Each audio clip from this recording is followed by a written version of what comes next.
thank you so much for coming to my talk. I am super honored to have been asked to be here to talk about designing better communities. This is something I am very, very passionate about. So yeah, let's just get into it. Hi, I'm Victoria. I'm the communications director at Kitfox Games. We develop and publish a bunch of games, maybe some of which you've heard of. You can also find me, by the way, on Twitter at @Tran. Please feel free to tweet at me to discuss this with me after the talk or during the talk. I would love to hear your thoughts.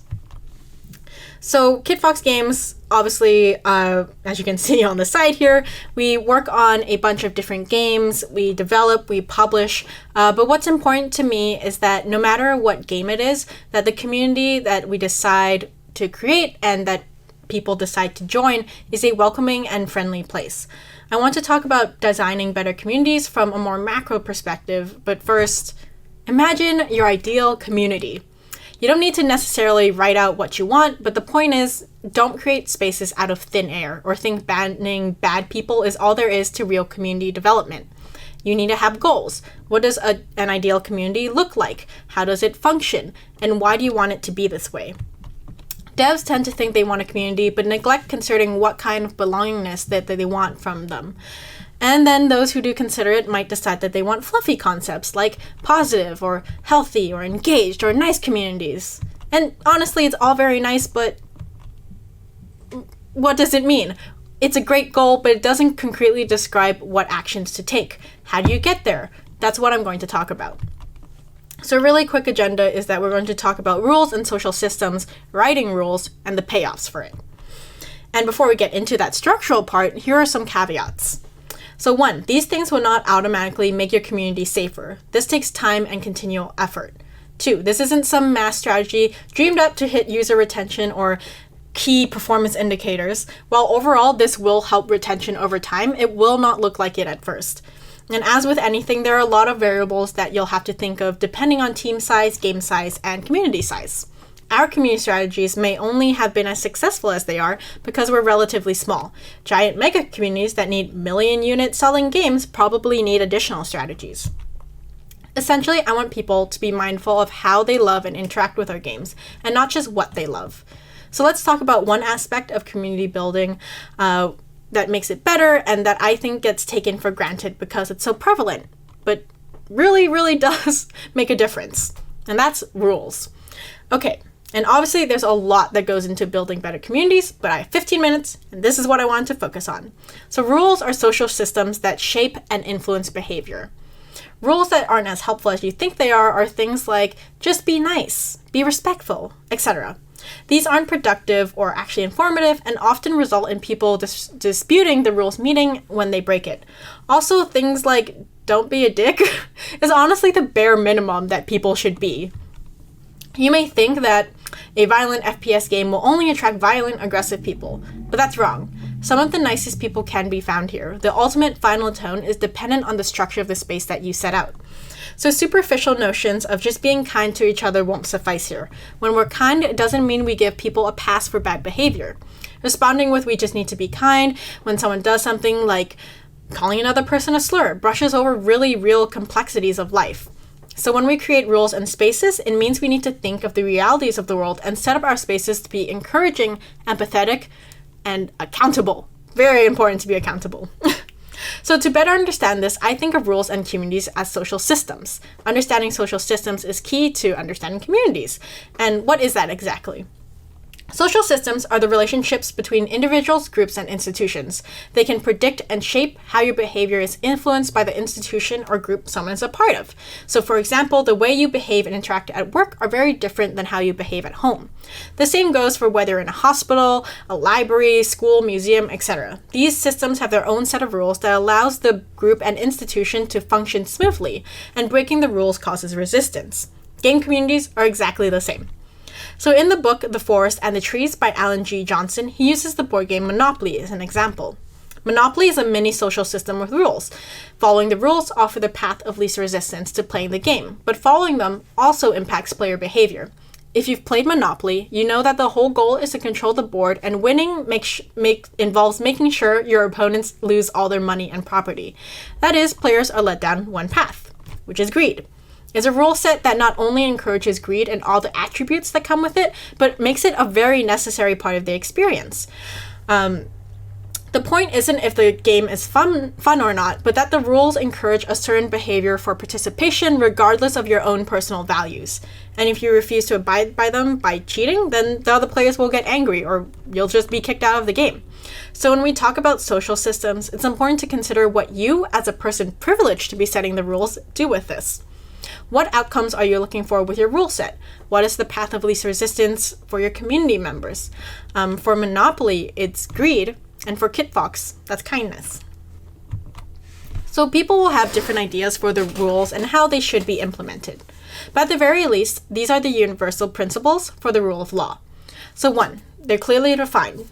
Don't mince your words, just be very clear. 2, they're publicized. Very easy to find and see. They shouldn't be something people have to dig for, like whether it's a new channel just for your rules on your Discord, things like that. 3, they're stable. So they shouldn't change randomly and they shouldn't change super frequently. It's not going to work if you continually change your rules every single time. 4, they're just. So they seem reasonably fair according to whatever the rule is or whatever people breaking the rules do and their punishments for it. And 5, they're applied evenly and quickly to everyone. Again, this is very important. Accountability is so important in terms of people respecting and following your rules. Just because someone, let's say, spends thousands of dollars on your game or has a huge following, but they continually break the rules, that's not going to bode so well for your community. As an example, here are the rules in the Kitfox Games Discord. I'm going to explain some of them, so don't worry about reading this all.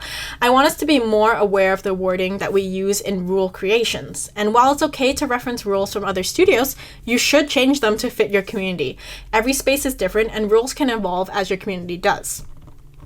So here are the basics. So the basics of our rules, no personal attacks, antagonizing or harassment, no spam, no not safe for work content. These are very typical things that you would see in most studios. Most places have this, nothing super special. But things that are different. So there's framing. I like to add a point in the rules section about the expectations I have for the community's vibes or interactions. So this is a friendly, encouraging place. Please interact in a way that reflects that value. So this is more of a vibe that I want in a community so they can understand what the dream for this community is, basically, and they can help follow those rules. I think it's a disservice to ignore the real world. However, I do acknowledge the intense stress that moderating takes. So if they aren't able to communicate with each other respectfully, I let them know we'll shut it down. There's also very community-specific rules. As I've noticed, in the Kitfox Discord, for example, a lot of people tend to trust us with their problems, which is really flattering in its own way. And no one in the community, unfortunately though, is a mental health professional, and it'd be really irresponsible to think we could fix anything.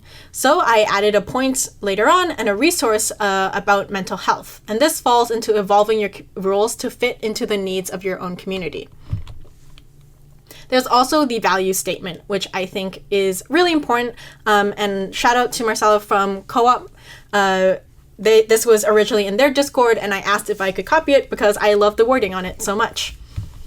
And also consequences. Let them know exactly who to contact if something goes wrong or if there's a problem in your space. It shouldn't be a volunteer moderator. It should be an employee. Don't put this on your moderators, especially if they're not paid.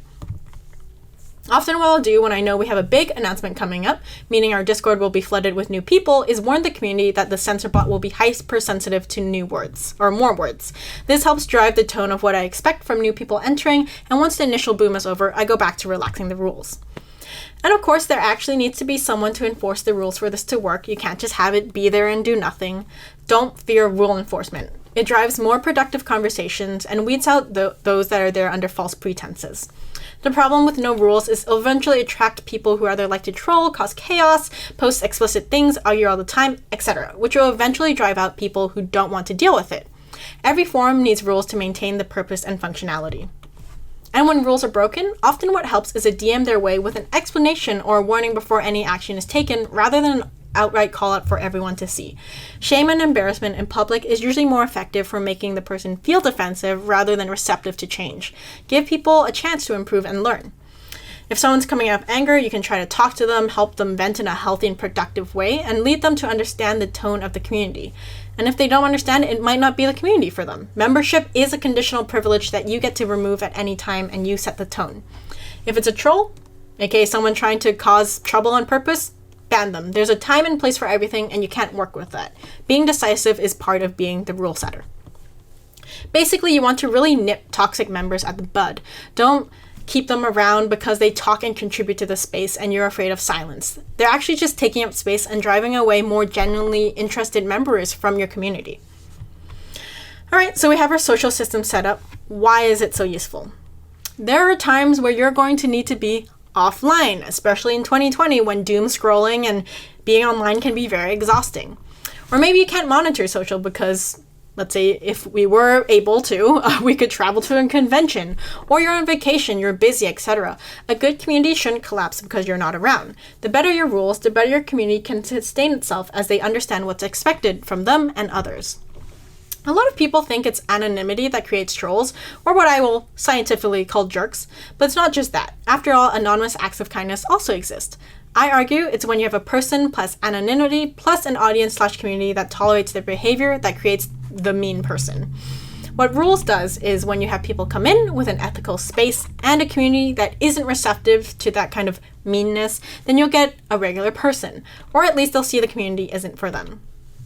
And it works. There have been a lot of people who have looked into the efficacy of banning hate speech or setting clear rules, and it really helps communities. Reddit in particular, the first title says, you can't stay here. The efficacy of Reddit's 2015 ban examined through hate speech. Sorry about that. And of course, there's a more recent article actually about Reddit banning various parts as it expands its rules. So as you solidify your community pillars and uphold your communities to standards you set, the better their reputation becomes. We've had people join Kitfox purely because people heard it was a positive place to be in. And most newcomers see how people interact, see the reputation your community has, and naturally go along with this. It's a really pleasant and beneficial circle of events. So in conclusion, designing kinder communities and moderation is not just about risk management. Its lifetime value will reward you. People will want to interact and they'll stick around for your future games to come, even if it's not necessarily their thing.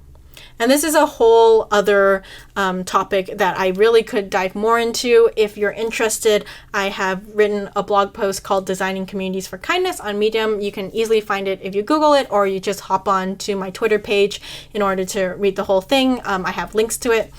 But yeah, I really hope that, especially with the advent of 2020 and all the movements and all the things that have come out, that we really strive towards not just having communities that we build because we want to just have as many people in there as possible so they'll buy all our games in the future, or they'll spend a lot of money because they're in our Discord server.